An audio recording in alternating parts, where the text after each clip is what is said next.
जय हिंद साथियों, स्वागत है आपके अपने परिवार गांव की पाठशाला में। आज के इस वीडियो के माध्यम से फ्रेंड्स हम लोग जो पढ़ने वाले हैं एनसीईआरटी 9 जियोग्राफी का चैप्टर नंबर 2। इससे पहले चैप्टर नंबर 1 को हम लोग कंप्लीट किया था। साथ ही साथ चैप्टर नंबर 2 का जो महाद्वीपीय बहाव का सिद्धांत है, या बात करें हिमालय का भौतिक विभाजन है, उनको भी हमने कंप्लीट कर लिया था। आज के इस वीडियो के माध्यम से जो हम कंप्लीट करने वाले हैं, तो उनमें से उत्तर के मैदान, तटीय मैदान, साथ ही साथ द्वीप समूह, इन सभी को जितना भी महत्वपूर्ण पॉइंट्स जो शेष बचे हैं चैप्टर नंबर 2 के, उन सभी को हम लोग 1 बाय 1 करके डिटेल में डिस्कशन करते हैं। तो शुरुआत करते हैं आज के इस वीडियो के। फ्रेंड्स, बताना चाहेंगे यदि पहले वीडियो, इससे पहले की वीडियो आपने नहीं देखा तो आप उनको भी जाकर देख लीजिए, जिससे कि आपका एक ओवरऑल माइंड कंसेप्ट एकदम क्लियर हो जाए कि कैसे कैसे क्वेश्चन यहाँ से एग्जामों में देखते हैं, क्योंकि बहुत सारे एग्जामों में क्वेश्चन यहाँ से आपको देखने को मिलेंगे। तो शुरुआत करते हैं आज की श्रृंखला का। तो आपको देखने को मिल रहा है कि उत्तरी के मैदान, अगर बात करें उत्तरी के मैदानों का निर्माण कैसे हुआ, कौन कौन सी नदियों के बीच में पाए जाते हैं, क्या विशेषताएं हैं जो कि आपको क्वेश्चन देखने को मिलते हैं, तो उन सभी क्वेश्चनों को हम लोग एक एक करके डिटेल में डिस्कशन करते हुए चलेंगे। साथ ही साथ कोशिश कीजिएगा फ्रेंड्स कि आप लोग कुछ महत्वपूर्ण पॉइंट्स जो आते हैं तो उनको नोट करते चलिएगा। तो अगर बात करें उत्तरी मैदानों के बारे में, तो उत्तरी मैदान 3 प्रमुख नदियों से मिलकर बनता है, जिनसे सिंधु हो गई, गंगा एवं ब्रह्मपुत्र। सिंधु, गंगा एवं ब्रह्मपुत्र, इन 3 नदियाँ तथा इनकी सहायक नदियों से बना है। तो यानी आपसे यही पूछ सकते कि उत्तरी का मैदान किन नदियों के बीच में पाया जाता है या किन नदियों से मिलकर बनता है, तो सिंधु, गंगा और ब्रह्मपुत्र, इन नदियाँ तथा इनकी जितनी भी सहायक नदियाँ होती हैं, इनसे मिलकर के ही उत्तरी के मैदान का निर्माण होता है। यह मैदान जलोढ़ मृदा से बना है। तो आपसे यही पूछ सकता है कि मैदान किस प्रकार की मिट्टी पाई जाती है, तो जलोढ़ मिट्टी पाई जाती है। लाखों वर्षों में हिमालय के गिरिपाद में स्थित बड़े द्रोणियों में जलोढ़ों का निक्षेप हुआ, जिससे उपजाऊ मैदान का निर्माण हुआ। इसका विस्तार लगभग, जो अगर बात करें तो 7 लाख वर्ग किलोमीटर के क्षेत्र पर है। तो आपने देखा था जब हम बहावी सिद्धांत, बहाव का, महाद्वीपीय बहाव का सिद्धांत पढ़ रहे थे, तो उसमें देखा था आपने कि जो ऊपरी भाग था, अगर आपने हमारा पहला वीडियो देखा होगा तो हमने जब उसमें बताया था कि महाद्वीपीय बहाव का जो सिद्धांत था, वो पेंजिया जो था, 2 भागों में बट गया था। ऊपरी भाग अंगारा लैंड कहलाता था, अंगारा लैंड कहलाता था। वहीं जो निचला भाग था, वो अगर बात करें तो गोंडवाना लैंड कहलाता था, गोंडवाना लैंड। अब इसको समझाने का मतलब यही है कि यहाँ एक बीच में आप देखे थे कि तेथिस सागर का निर्माण हुआ था, तेथिस सागर का निर्माण हुआ था। तेथिस सागर के निर्माण के अवसादों से ही धीरे धीरे जमा होकर के एक नवीन वलित पर्वत का निर्माण होता है, जिसे हिमालय कहते हैं। सेम वैसा ही अगर बात करें तो ये चीज़ें आप समझ गए होंगे। अब बात करें जैसे कि हिमालय के अवक्षेपों से, या हिमालय में एक द्रोणी, जब हिमालय नवीन वलित पर्वत यानी इंडियन प्लेट, बात करें कि इंडियन प्लेट जब अपने आकार के बहुत बड़े प्लेट यानी यूरेशियन प्लेट से टकराती है, तो उसके परिणाम स्वरूप यहाँ पर आपको देखने को मिलेगा कि गिरिपाद बन जाता है या द्रोणी बन जाता है, जिसके परिणाम स्वरूप एक विभिन्न अवसादों के जमा होने से नवीन वलित पर्वत हिमालय का निर्माण होता है। इसी कि हिमालय के अवसादों से निकलने वाली नदियों के अवसादों से या अवक्षेपों से जिसका निर्माण होता है, तो वो होता है तो उत्तरी के मैदानों का निर्माण होता है। तो उसी चीज़ को यहाँ पर इसमें बताया गया है। अगर बात करें उत्तरी मैदान के विस्तार के बारे में कि कितने एरिया में फैला हुआ है, तो 7 लाख वर्ग किलोमीटर में क्षेत्रफल फैला है। इसकी कुल लंबाई की बात करें तो आपको देखने को मिलेगा 24 किलोमीटर लंबा है, यानी 2400 किलोमीटर जो इसकी कुल लंबाई है वो आपको देखने को मिलेगा। अगर चौड़ाई की बात करें तो 240 किलोमीटर से लेकर के 320 किलोमीटर की इसकी चौड़ाई आपको देखने को मिलेगी। अगर बात करें इससे संबंधित कुछ और महत्वपूर्ण फैक्ट, क्योंकि बहुत सारे एग्जामों में यहाँ से क्वेश्चन आपको देखने को मिलेंगे, तो जो चौड़ाई है तो हमने बता दिया कि आपको देखने को मिले तो कितनी, तो 240 किलोमीटर से लेकर 320 किलोमीटर तक इसकी चौड़ाई है। तो इस चीज़ को नोट कर लीजिए, क्योंकि यहाँ से क्वेश्चन पूछने को मिलेंगे आपको। सर्वाधिक सघन जनसंख्या वाला भौगोलिक क्षेत्र है। तो आप देखते हैं कि जितने भी अत्यधिक यानी सर्वाधिक जनसंख्या पाई जाती है तो इसी एरिया में पाई जाती है। आप उत्तर प्रदेश में ले लीजिए, भारत की सर्वाधिक जनसंख्या पाई जाती है। बिहार ले लीजिए, इसी एरिया में पाया जाता है। पंजाब, हरियाणा, ये सभी राज्य, असम को ले लीजिए, ये सभी राज्यों की क्या है तो उत्तरी के मैदानों में ही पाए जाते हैं। तो इस चीज़ को भी आप रिलेट करते हुए चलेंगे। अगर बात करें तो मृदा अवकरण पर पर्याप्त पानी की उपलब्धता एवं अनुकूल और जलवायु के कारण कृषि की दृष्टि से ये अत्यधिक उत्पादक क्षेत्र है। तो आप देखते हैं कि कुछ प्रमुख राज्य जैसे कि पंजाब हो गया, हरियाणा हो गया, अगर बात करें यूपी हो गया, वहीं बात करें आसाम हो गया, ये कुछ प्रमुख राज्य हैं जहाँ कृषि की उत्पादकता अधिक है। तो क्यों अधिक है? क्योंकि पर्याप्त पानी है, साथ ही साथ क्या है, पर्याप्त जलवायु के कारण से ये जो एरिया है उत्तरी मैदान में पाए जाने वाले राज्य हैं तो कृषि के लिए उपयुक्त है, जैसे पंजाब, हरियाणा, उत्तर प्रदेश और असम, ये कुछ प्रमुख राज्य हैं जो आप इस चीज़ को भी एक रिलेट करते हुए चलेंगे। अगर बात करें कुछ और प्रमुख कारण से, तो उत्तरी पर्वतों से आने वाली नदियाँ निक्षेपण कार्य में आज भी लगी हैं। तो उत्तर हिमालय से जितनी भी नदियाँ, चाहे गंगा हो या बात करें यमुना हो या बात करें ब्रह्मपुत्र, जितनी भी नदियाँ हैं वो आज भी निक्षेपण का कार्य करते हैं, जिसके परिणाम स्वरूप क्या होता है कि भूमि उपजाऊ होती है। नदियाँ निचले भाग में ढाल कम होने के कारण नदी की गति कम हो जाती है। तो जैसे जैसे नदियाँ नीचे तरफ आती हैं तो उनकी ढाल कम होती जाती है, जिसके परिणाम स्वरूप नदी द्वीपों का निर्माण होता है। तो आप देखेंगे कि ब्रह्मपुत्र नदी में अगर बात करें तो आपको देखने को मिलेगा विश्व का एकमात्र सबसे बड़ा नदी द्वीप माजुली नदी द्वीप किस राज्य में स्थित है, यही पूछेगा तो असम राज्य में स्थित। नदी की बात करें तो ब्रह्मपुत्र नदी में स्थित है। तो ये तीनों क्वेश्चन आपसे कई बार एग्जाम पूछे। विश्व का सबसे बड़ा नदी द्वीप माजुली द्वीप किस राज्य में स्थित है? तो असम में स्थित है। कौन सी नदी में स्थित है? तो ब्रह्मपुत्र नदी में स्थित है। तो इस चीज़ को भी कोशिश कीजिएगा कि लिखते हुए चलिएगा। अगर बात करें नदी द्वीपों का निर्माण होता है, ये नदियाँ अपने निचले भाग में गाद एकत्र हो जाने के कारण बहुत सी धाराओं में बट जाती है। तो जैसे जैसे आप देखेंगे कि नदियाँ जाती हैं आगे की तरफ जाती है तो उनके जब निचले भाग में गाद जमा हो जाता है तो जिससे क्या होता है कई सारी धाराओं में बढ़ जाते हैं, तो जिनको क्या कहते हैं? वितरिकाएँ कहते हैं। तो यही क्वेश्चन आपसे पूछ सकता है कि वितरिकाएँ क्या कहलाता है। साथ ही साथ देखेंगे दोआब का अर्थ, दो नदियों के बीच का भाग। दोआब यानी दो शब्दों से मिलकर बना है, जिसमें दो आब अर्थात पानी, दो का अर्थ होता है दो शब्दों से मिलकर बना है, दो तथा आब अर्थात पानी। इस प्रकार पंजाब भी दो शब्दों से मिलकर बना है, जिसका पंज का अर्थ है पाँच तथा आप का अर्थ है पानी। तो आप देखेंगे कि पंजाब में लगभग जो कि 5 नदियाँ आपको देखने को मिलेंगी। अगर एक पंजाब का ड्रॉ करें तो आपको देखने को मिलेगी 5 नदियाँ, जिसमें से आपको पहले चिनाव, फिर आपको देखने को मिलेगी कि झेलम, अगर बात करें वहीं आपको देखने को मिलेगी रावी की बात आपको देखने को मिलेगी सतलज और ब्यास। ये कुछ प्रमुख नदियां हैं जो कि आपको पंजाब से होकर जाती हैं। तो पूछता है कि कौन कौन से सर्वाधिक दोआब जो मिलते हैं तो पंजाब राज्य में मिलते हैं। अगर बात करें तो आप लिखना चाहें तो लिख सकते हैं। पहले आप नदियाँ समझ लीजिए, इसके बाद हम लिखा देंगे। तो चिनाव, फिर झेलम, फिर आपको रावी, फिर आपको देखने को मिलेगी ब्यास नदी, फिर आपको जो देखने को मिलेगी वो सतलज नदी। ये प्रमुख नदियाँ हैं जो कि आपको देखने को मिलेंगी पंजाब राज्य में। अब इनकी दोआब की बात करें तो चिनाव और झेलम के बीच में चाच दोआब आपको देखने को मिलेगा, चाच दोआब। फिर आपको देखने को मिलेगा जो कि रचना दोआब यानी रावी और चिनाव के मध्य जो मिलेगा तो वो रचना दोआब मिलेगा। फिर अगर बात करें तो आपको देखने को मिलेगा बिस्त, झेलम और अगर बात करें तो रावी और ब्यास के बीच बारी दोआब। फिर अगर बात करें आपको देखने को मिलेगा तो वहीं आपको बिस्त दोआब मिलेगा, ब्यास और सतलज के बीच में बिस्त। फिर आपको देखने का मालवा का दोआब। ये प्रमुख दोआब जो कि आपको देखने को मिलेगा। अगर बात करें दोआबों की तो आप लिख लीजिए दोआबों को। जिस पहला दोआब चाच दोआब, दूसरा रचना दोआब, तीसरा जो मिलेगा बारी दोआब, चौथा जो मिलेगा बिस्त दोआब, पाँचवा मिलता है मालवा का मैदान। तो आपसे यही क्वेश्चन पूछता कि मालवा का मैदान किस राज्य में स्थित है? तो मालवा का मैदान आप बताएंगे कि पंजाब राज्य में स्थित है।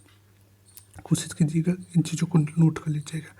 तो चिनाव और झेलम के बीच चाच दोआब, इसके बाद रावी और चिनाव के बीच रचना दोआब, बारी दोआब। अगर बात करें तो ब्यास और रावी के मध्य बारी दोआब, ब्यास और सतलज के मध्य बिस्त दोआब, मालवा का मैदान जो आपको देखने को मिलेगा सतलज की तलहटी में जो आपको एक मैदान देखने को मिलता है तो मालवा का मैदान है। तो यही क्वेश्चन आपको कई बार एग्जाम में पूछता है, कोशिश कीजिएगा इन चीज़ों को नोट करते चलिए। तो उत्तरी मैदान को मोटे तौर पर 3 उपवर्गों में विभाजित किया गया है। उत्तरी मैदान के पश्चिमी भाग पंजाब का मैदान कहलाता है। सिंधु तथा इसकी सहायक नदियों के द्वारा बनाए गए इस मैदान को बहुत बड़ा भाग पाकिस्तान में स्थित है। सिंधु तथा इसकी सहायक नदियाँ झेलम, चिनाब, रावी, ब्यास और सतलज हिमालय से निकलती हैं। मैदान के इस भाग में दोआबों की संख्या अधिक होती है। तो अभी हमने आपको बता दिया कि कौन कौन से दोआब जो कि आपको पंजाब राज्य में देखने को मिलते हैं। तो चाज, रचना, बारी, बेस्त और मालवा, ये कुछ प्रमुख दोआब हैं जो आपको इस एरिया में देखने को मिलेगा।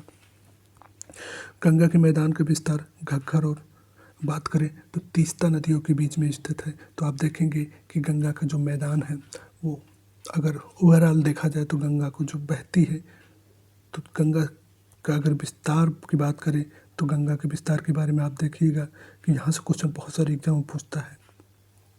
तो हरिद्वार से लेकर के अगर बात करें तो आपको देखने को मिलेगा कि हरिद्वार से प्रयागराज तक, वहीं बात करें तो मालवा से लेकर के सुंदरबन। अब ऊपरी गंगा या हरिद्वार से लेकर के जो प्रयागराज तो ऊपरी गंगा कहलाती है, ऊपरी गंगा। वहीं मध्य गंगा अगर बात करें तो निचली गंगा यानी मालदा से लेकर के सुंदरबन तक की गंगा को निचली गंगा कहते हैं।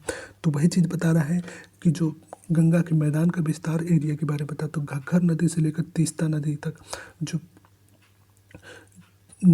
इसका बीच यानी घग्गर नदी से लेकर तीस्ता नदी के बीच में इसका विस्तार है। तो गंगा के मैदान का विस्तार कहाँ से कहाँ तक है? घग्गर से तीस्ता नदी के बीच में विस्तार है। यह उत्तरी भारत के राज्यों जैसे हरियाणा, दिल्ली, उत्तर प्रदेश, बिहार, झारखंड के कुछ भाग तथा पश्चिम बंगाल में फैला है। ब्रह्मपुत्र का मैदान इसके पश्चिमी विशेष असम राज्य में फिर। तो आपसे ये पूछता है गंगा का मैदान किन किन राज्यों में पाया जाता है? तो हरियाणा, दिल्ली, उत्तर प्रदेश, बिहार, अगर बात करें तो झारखंड, इन राज्यों में पाया जाता है। पश्चिमी में बंगाल में भी इसका पाया जाता है। अगर बात करें इसके ब्रह्मपुत्र के मैदान के बारे में, तो ब्रह्मपुत्र का मैदान जो कि आपको देखने को मिलेगा असम राज्य में स्थित है। तो आपसे यही पूछ रहा है कि जो उत्तरी मैदान को 3 भागों में बांट गया है, जिसमें पहला हो गया गंगा का मैदान, दूसरा हो गया ब्रह्मपुत्र का मैदान। तो ये 2 हो गए। अगर वही बात करें तो कुछ और प्रमुख पॉइंट्स के बारे में, उत्तरी मैदानों की व्याख्या समानता इसके उच्चायों में बिना किसी विविधता वाले समतल स्थल के रूप में की जाती है। यह सही नहीं है। इन विस्तृत मैदानों की भौगोलिक आकृतियों में से विविधता है। आकृति विभिन्नता पर उत्तरी मैदानों को 4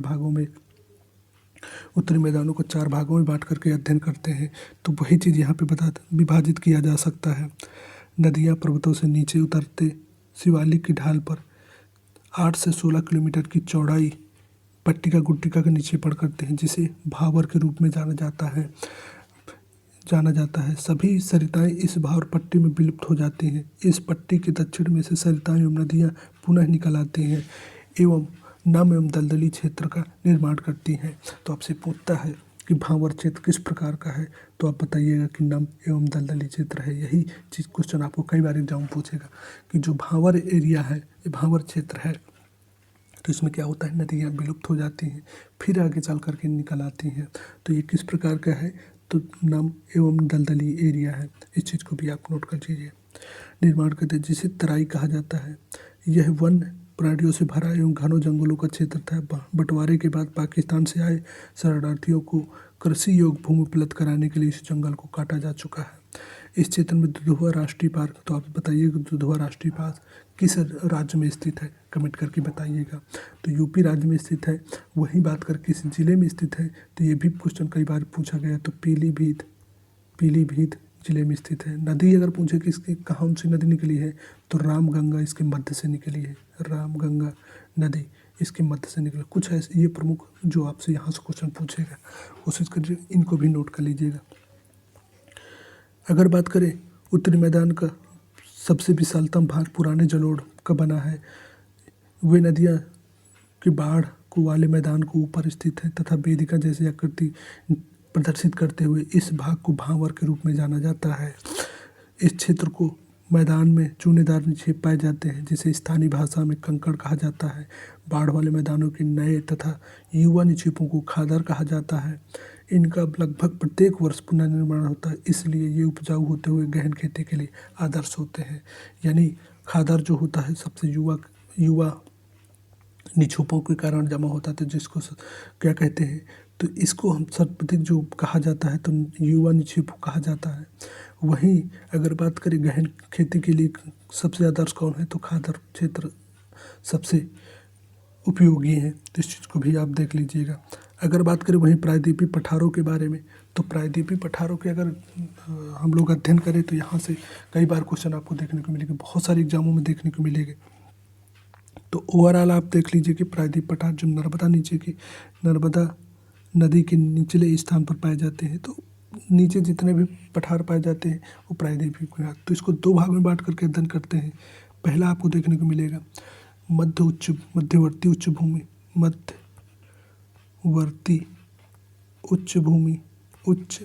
भूमि में। वहीं दूसरा आपको देखने को मिलेगा कि आपसे पूछता कि दक्कन का पठार, ये दो भागों में इसको बांट करके अध्ययन किया जाता है। यानी प्रायद्वीपीय पठार को दो भागों में बांट करके, मध्य नदी उच्च भूमि, दक्कन का पठार।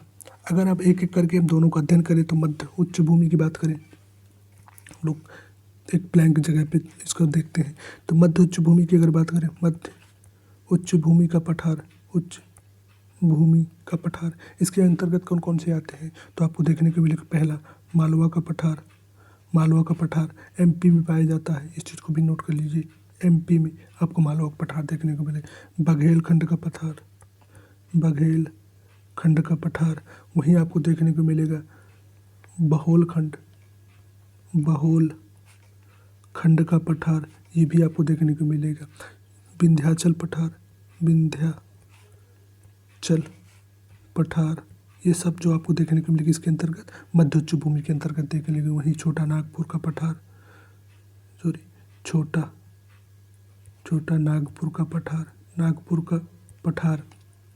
अगर बात करें तो मेघालय का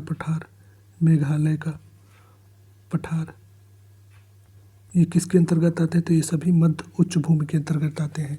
मालवा, बघेलखंड, बघोलखंड, बुंदेलखंड कहें या बघोलखंड कहें या बुंदेलखंड कहें, आप दोनों इसको नोट कर लीजिएगा। विंध्याचल पठार, साथ ही साथ छोटा नागपुर मेघालय का पठार, ये किसके अंतर्गत मध्य उच्च भूमि के होता है। अगर छोटा नागपुर के पठार की बात करें तो इसको तीन भागों में बांटकर अध्ययन करते हैं। छोटा नागपुर का पठार, इसको तीन भागों में बांटकर अध्ययन किया, जिसमें पहला है आप देखेंगे कोडरमा, वहीं दूसरे देखने को मिलेगा इसका जो आपको देखने को मिलेगा हजारीबाग, तीसरा जो देखने को मिलेगा वो देखने के लिए रांची का पठार। इन तीन चीज़ों में, यानी कि अगर बात करें मध्य उच्च भूमि तो मालवा, रोहिलखंड, बघेलखंड, साथ ही साथ अगर बात करें तो बुंदेलखंड और विंध्याचल, छोटा नागपुर और मेघालय आते हैं। छोटा नागपुर को बांटे तो कोडरमा, हजारीबाग और रांची का पठार, ये तीन भागों में बांट गए। अगर बात करें दक्कन के पठार के बारे में, तो दक्कन के पठार में आप देखेंगे कि कौन कौन से भाग आते हैं। तो दक्कन के पठार में आपको देखने को मिलेगा, जो पहले मिलेगा विदर्भ का पठार जो महाराष्ट्र राज्य में स्थित है। वहीं मिलेगा बस्तर का पठार, छत्तीसगढ़ राज्य में स्थित है बस्तर का पठार। अगर बात करें तेलंगाना का पठार, फ्रेंड्स यहाँ से क्वेश्चन पूछता है, कई बार जब एग्जाम में पूछेगा तो बहुत सारे क्वेश्चन गलत होते थे, इस वजह से कोशिश करिए इन चीज़ों को नोट करते चलिएगा। ये चीज़ हो सकता है यहाँ पे ना मिले, हालांकि अभी हम सारी चीज़ें पढ़ेंगे, लेकिन एक मोटा आप अपने दिमाग में इन चीज़ों को डाल लीजिए। तो विदर्भ का पठार, दूसरा बस्तर का पठार, तेलंगाना का पठार, धारवाड़ का पठार, चौथा जो आपको देखने को मिले तमिल का पठार, ये किसके हिस्से हैं, ये किसके भाग है, तो दक्कन के पठार के, विदर्भ, बस्तर, तेलंगाना और बात करें तो धारवाड़ और तमिल के पठार। तो इन चीज़ों को कोशिश कीजिएगा फ्रेंड्स, लिख लीजिएगा। अब क्वेश्चन यहाँ से किस प्रकार को आपको देखने को मिले कि भारत का सबसे बड़ा पठार दक्कन का पठार, आपसे क्वेश्चन पूछेगा भारत का सबसे बड़ा पठार तो दक्कन का पठार, दक्कन का पठार हो जाएगा। सबसे ऊंचा पठार, सबसे ऊंचा अगर बात करें सबसे ऊंचा तो आपको देखने को मिलेगा लद्दाख पठार, लद्दाख का पठार।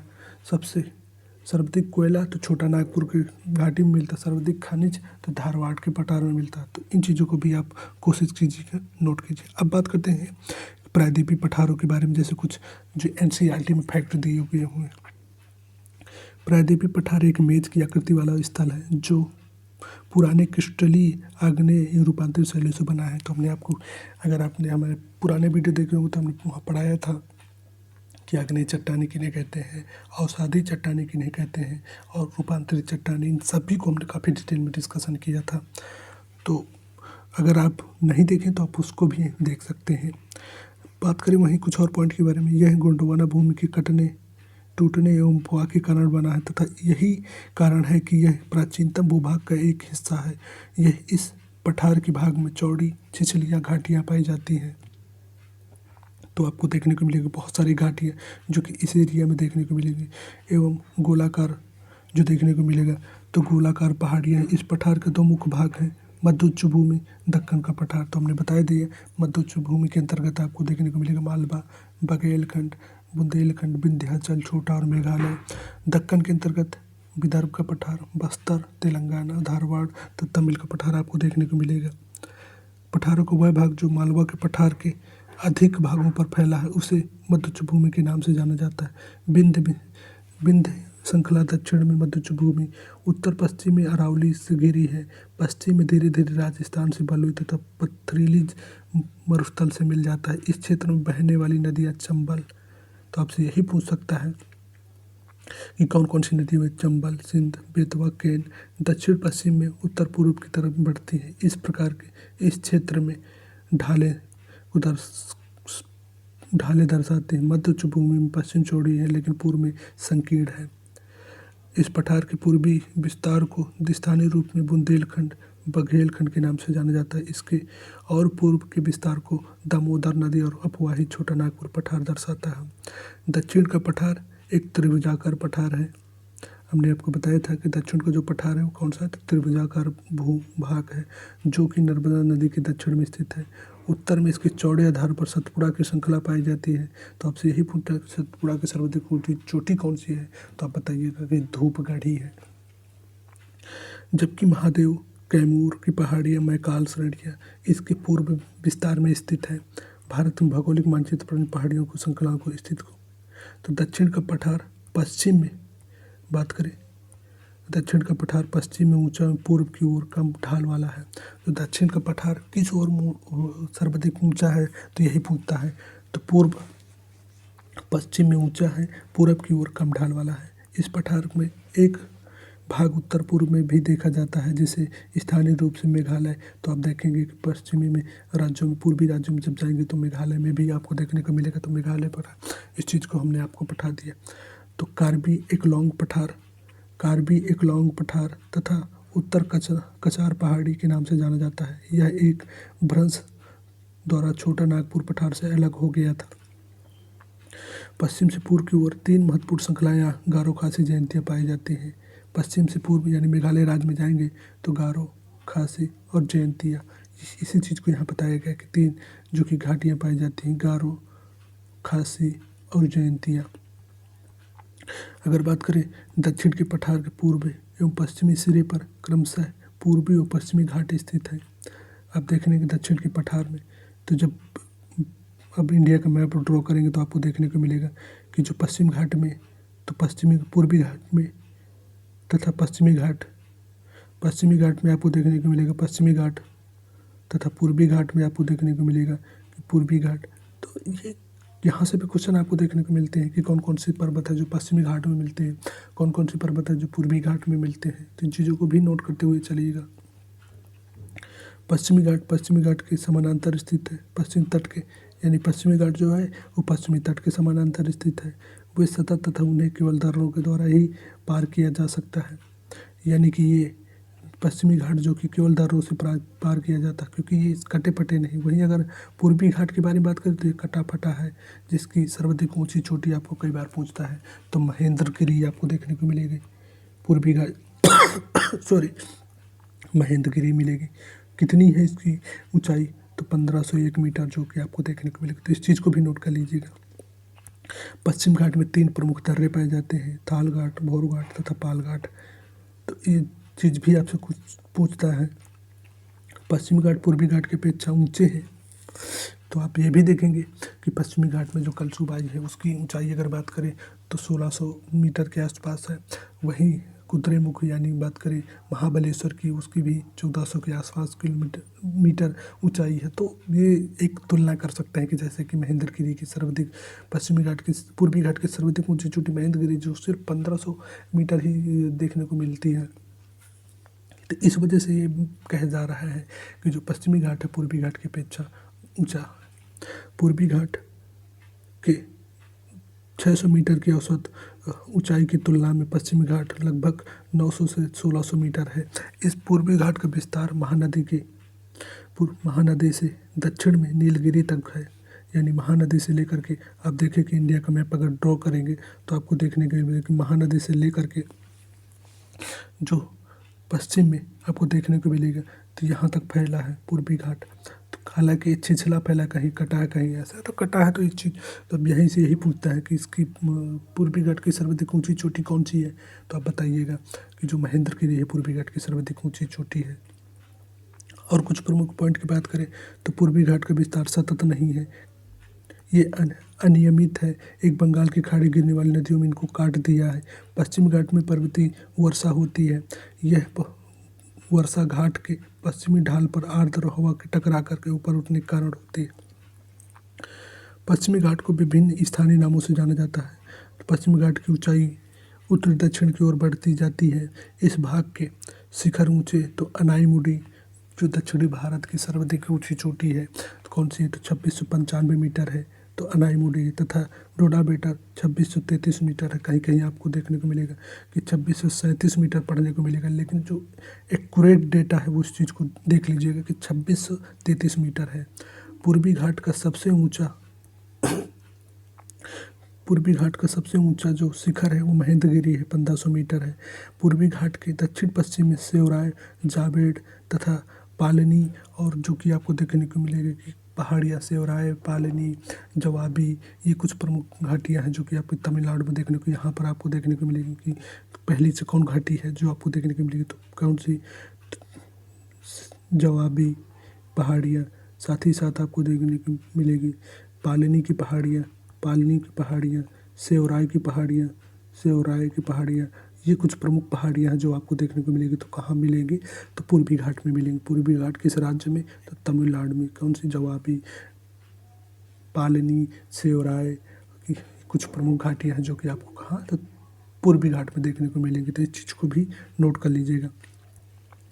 उड़मंगलम जिसे ऊटी के नाम से जाना जाता है, कुडाईकुलम जैसे प्रसिद्ध पहाड़ी नगरों की, तो इस चीज़ को यहाँ पर दिखाया गया है। प्रायद्वीपीय पठार की एक विशेषता यहाँ पाए जाने वाली काली मृदा है, जिसे दक्कन ट्रैप के नाम से भी जाना जाता है।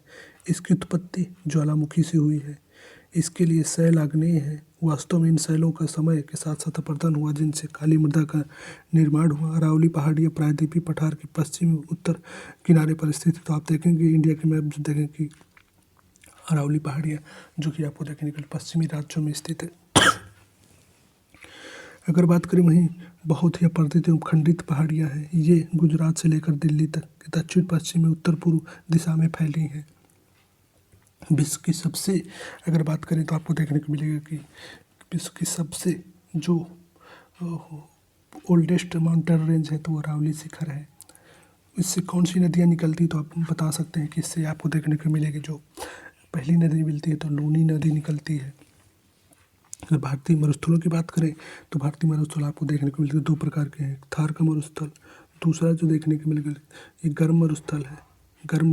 दूसरा देखने को मिलेगा लद्दाख का मरुस्थल जो कि एक शीत मरुस्थल का एग्जाम्पल है।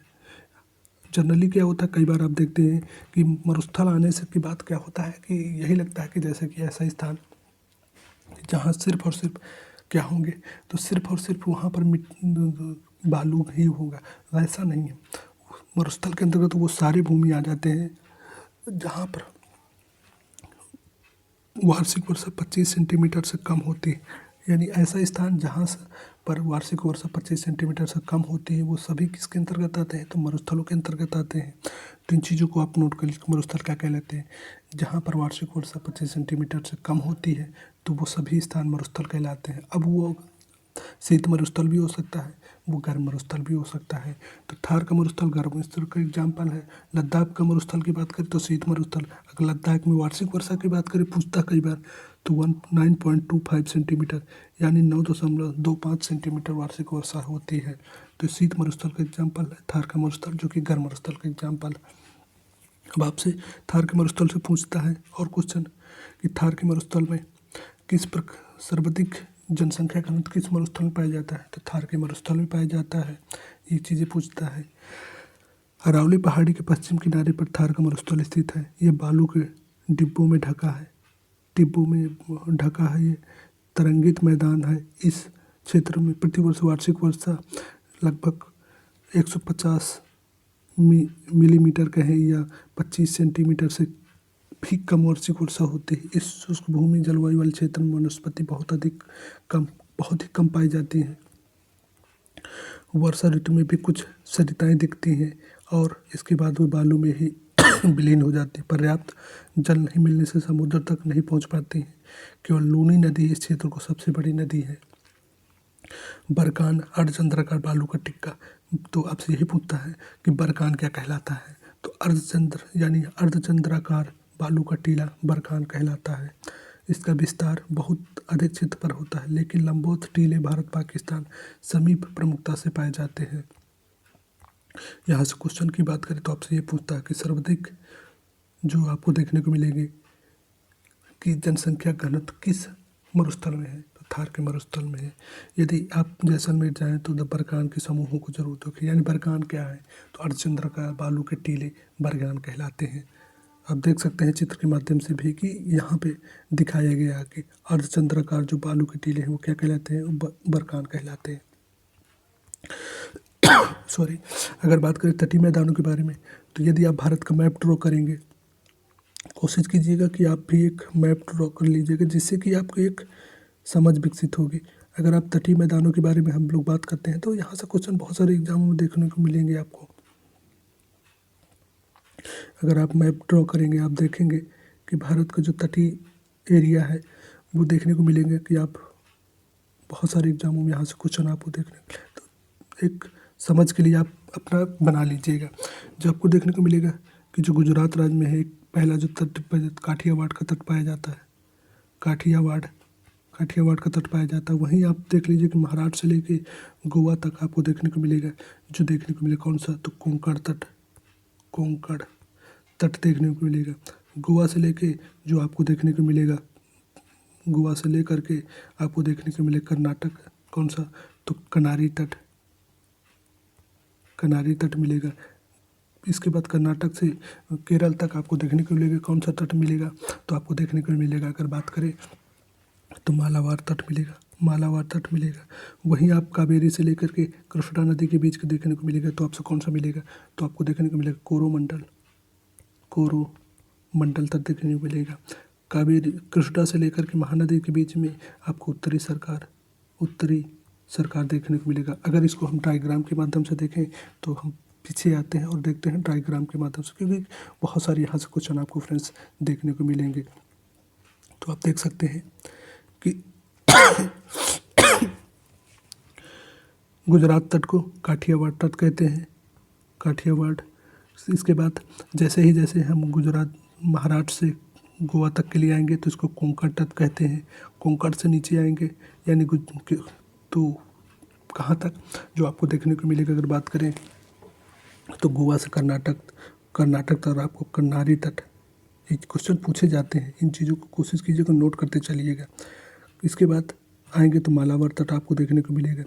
कावेरी नदी से लेके कृष्णा नदी तक कोरोमंडल तट आपको देखने को मिल रहा होगा।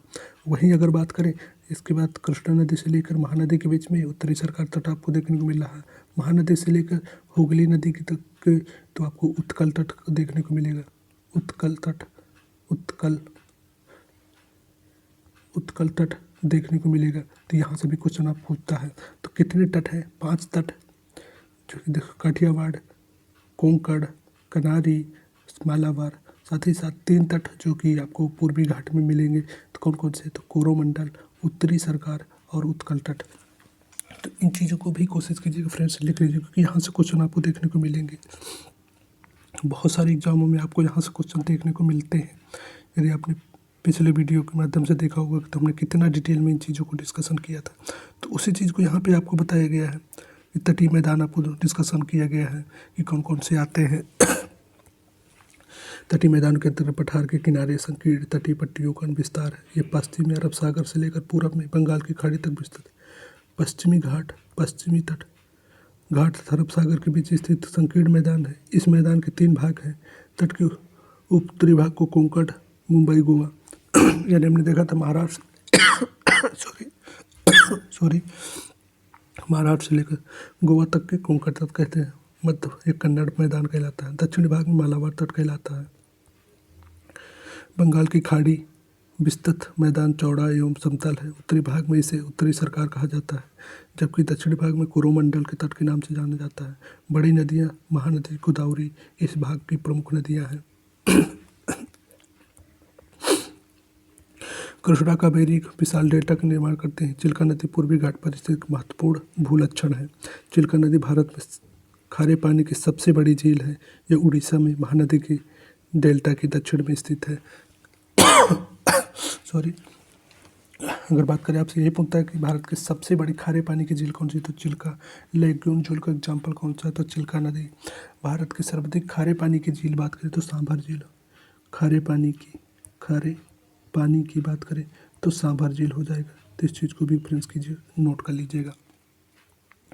द्वीप समूहों की बात करें तो आपको देखने को मिलेगा द्वीप समूह, जो कि अगर द्वीप समूह आप देखेंगे, आप आइएगा तो द्वीप समूह आपको बात करें तो जैसे कि आप आएंगे तो अंडमान निकोबार द्वीप समूह, यहाँ पर लगभग 572 द्वीप समूह आपको देखने को मिलेंगे, जिनमें अंडमान और निकोबार। अगर वहीं लक्षद्वीप की बात करें तो लक्षद्वीप में आपको जो देखने को मिलेंगे, तो लक्षद्वीप में आपको लगभग 36 द्वीप देखने को मिलेंगे। 3 चीज़ों को भी नोट कर लीजिए। लक्षद्वीप का एड्रोप द्वीप जो सबसे बड़ा द्वीप है, 4 किलोमीटर वर्ग एरिया में फैला है, तो ये भी आपसे पूछता है। एड्रोप द्वीप, यहाँ पर इन द्वीप समूहों में एक प्रमुख ज्वालामुखी बैरन ज्वालामुखी जो कि सक्रिय ज्वालामुखी पाया जाता है। तो ये चीज़ें भी आपसे एग्जाम में पूछ कोशिश इनको भी करिए कि तो नोट करते चलिए जाइए। केरल के मालाबार तट पर स्थित लक्षद्वीप की स्थिति को द्वीप समूह को छोटे छोटे प्रवाल द्वीपों से बना है। पहले इनको लाका द्वीप, मिनीकॉय तथा एमिनी द्वीप के नाम से जाना जाता था। 1973 में इन सभी लाका द्वीप, मिनीकॉय तथा एमिनी द्वीप के नाम को एक नाम लक्ष्य रख दिया। तो लक्ष्य आपसे पूछा कि लक्षद्वीप कब पड़ा था? 1973 में। यह लगभग 32 वर्ग किलोमीटर में छोटे से क्षेत्र में फैला है। कावरत्ती लक्षद्वीप की जो राजधानी है। ये भी कई बार पूछता है। इस द्वीप समूह का पादप एवं जंतुओं के बहुत से प्रकार पाए जाते हैं। पिटली द्वीप, यहाँ मनुष्य का निवास नहीं है, यहाँ पक्षी अभ्यारण्य पाए जाते हैं। बंगाल की खाड़ी में उत्तर से दक्षिण फैले द्वीपों को ध्यान दीजिए। ये अंडमान निकोबार द्वीप समूह में आकर के बड़े बड़े, अब देखिए अंडमान निकोबार द्वीप में हमने बताया कि लगभग 500 जो कि 72 द्वीप समूह पाए जाते हैं। प्रवालों की बात करें क्योंकि प्रवाल वित्तियों से कई बार क्वेश्चन पूछता है, तो ये पॉलिप्स कम समय तक जीवित रहने वाले सूक्ष्म प्राणी हैं जो समूह में रहते हैं। इनका विकास छिछले तथा गर्म पानी में होता है। इनमें कैल्शियम कार्बोनेट का स्राव होता है। तो आपसे पूछता है कि क्या पाए जाते हैं, तो कैल्शियम कार्बोनेट पाए जाते हैं। प्रवाल स्रोत एवं प्रवाल अस्थियाँ टीले के रूप में निक्षेपित होती हैं। ये मुख्यतः 3 प्रकार के होते हैं: प्रवाल रोधिका, तटीय प्रवाल, भित्ति तवा प्रवाल द्वीपी। ऑस्ट्रेलिया का ग्रेट बैरियर द्वीप प्रवाल रोधिका का अच्छा उदाहरण है। तो आप प्रवालों का अगर सबसे बड़ा प्रवाल तो ग्रेट बैरियर रीफ किस देश में पाया जाता है, तो ऑस्ट्रेलिया में पाया जाता है। इनमें प्रवालों में क्या पाया जाता है, तो कैल्शियम कार्बोनेट के बने होते हैं। तो इस चीज़ को भी आप नोट करते चलिएगा। प्रवाल वाले द्वीप गोलाकार व हार्शोसु आकार वाले रोधिका वाले होते हैं। ये बहुत बाहुल्य बिखरे हुए जब समूह में दो भाग में बटा अंडमान तथा दक्षिणी अंडमान, इन दो चीज़ों को आप भी कोशिश कीजिएगा, देख लीजिएगा कि यह द्वीप समूह निमज्जित पर्वत श्रेणियों के शिखर में ये द्वीप समूह की सुरक्षा के लिए बहुत महत्वपूर्ण है। इन द्वीप समूहों में पाए जाने वाले पादप जंतुओं में बहुत अधिक विविधता है। ये द्वीप विविध विषुवत वृत्त के समीप स्थित है एवं यहाँ की जलवायु विषुवत है। यहाँ घने जंगलों आच्छादित है। भारत का एकमात्र सक्रिय ज्वालामुखी जो कि अंडमान निकोबार द्वीप समूह में बैरन द्वीप ज्वालामुखी आपसे पूछता है। कोशिश कीजिए कि इन चीज़ों को नोट कर लें। विभिन्न भूआकृतिक भू विभागों का विस्तृत विवरण प्रत्येक विशेष स्पष्ट करता है, परंतु यह स्पष्ट है कि ये विभाग एक दूसरे के पूरक है और एक देश के प्राकृतिक संसाधनों से संबंधित माने जाते हैं। उत्तरी पर्वत जल वनों प्रमुख स्रोत हैं। उत्तरी मैदान देश के अन्न भंडार के लिए प्रमुख है। इनसे सबसे प्राचीन सभ्यता के विकास को आधार मिला। पठारी भाग खनिजों के भंडार में है, जिनसे देश की औद्योगिक विशेष भूमिका मिलेगी। तो ओवरऑल एक देखा जाए तो आप तो लगभग जो यहाँ से क्वेश्चन पूछ सकते हैं। आप क्वेश्चन देख लेते हैं किस किस टाइप के यहाँ से क्वेश्चन आते हैं। तो आपने जैसे देखा था कि एक स्थलीय भाग जो तीन ओर से घिरा हो तो क्या कहलाता है, तो प्रायद्वीप कहलाता है। अब आपसे क्वेश्चन पूछता है कि विश्व का सबसे बड़ा प्रायद्वीप कौन सा है, तो आप बताइएगा कि अरब का प्रायद्वीप विश्व का सबसे बड़ा प्रायद्वीप है। प्रायद्वीप कौन सा है, तो अरब प्रायद्वीप विश्व का सबसे बड़ा प्रायद्वीप है। इस चीज़ को भी लिख लीजिएगा। भारत एक प्रायद्वीप है जिसमें कौन कौन से देश आते हैं, तो आप कमेंट के माध्यम से बताइएगा। अगर बात करें भारत के पूर्व भाग में म्यांमार की सीमा का निर्धारण करने वाले पर्वत का संयुक्त नाम क्या कहलाता है, तो हिमाचल कहलाता है, उत्तराखंड कहलाता है, पूर्वांचल कहलाता है, क्या कहलाता है, आपसे यही पूछता है। तो अगर बात करें तो म्यांमार और भारत को जो अलग करता है वो आरा काम पर्वत अलग करता है। तो आप इस चीज़ से जा सकते हैं कि विकल्प नंबर बी यानी पूर्वांचल। तो इस वजह से आप इस प्रश्न के इनमें से कोई नहीं होगा, क्योंकि जो उत्तर होगा इनमें से कोई नहीं होगा, क्योंकि आराकान पर्वत भारत और म्यांमार को अलग करता है।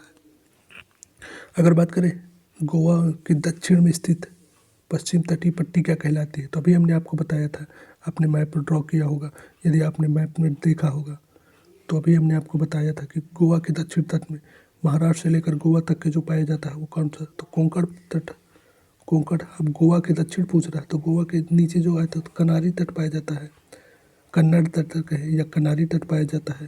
तो इसका जो एग्जाम्पल हो जाएगा वो विकल्प नंबर बी हो जाएगा। पूर्वी घाट का सर्वोच्च चोटी महेंद्रगिरी है, कितनी है इसकी ऊंचाई, तो 1500 मीटर आपको देखने को मिले था, हमने पढ़ा था भी था।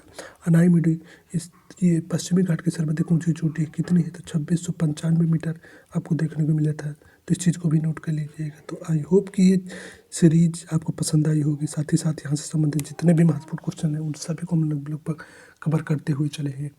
तो यदि आपको ये सीरीज पसंद आई हो तो वीडियो को लाइक कीजिएगा, प्यारा सा कमेंट कीजिएगा। तो आज की वीडियो में फिलहाल इतना ही, मिलते हैं नेक्स्ट वीडियो में अगले चैप्टर के माध्यम से। तब तक के लिए जय हिंद, जय भारत।